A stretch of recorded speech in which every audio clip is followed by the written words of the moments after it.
Gaza में cease fire deal से Israel Hamas युद्ध कुछ समय के लिए रुक गया है, मगर दोनों पक्षों की ओर से एक दूसरे के खिलाफ बयानबाजी लगातार जारी है। इजरायली नेताओं की धमकियों पर अब हमास की प्रतिक्रिया सामने आई है। समूह की मिलिट्री विंग अल कसम ब्रिगेड के प्रवक्ता ने वीडियो मैसेज के जरिए इजराइल पर हमला बोला है।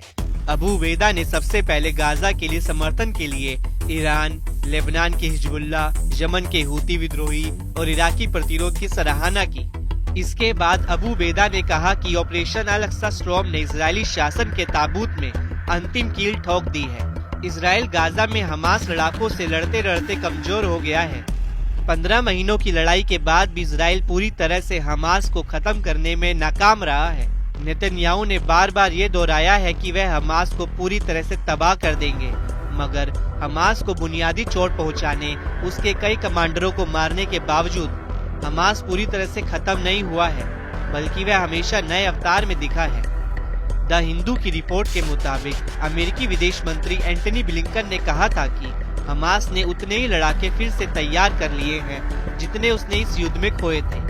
ये पहलू भी बताता है कि इजराइल को अब लगने लगा है कि वह सिर्फ युद्ध से हमास को खत्म नहीं कर सकता है। ऐसे में बंधकों को छोड़ने के लिए उसने समझौते का सहारा लिया है। बंधकों को लेकर इजराइल में भी विरोध तेज हो रहे थे।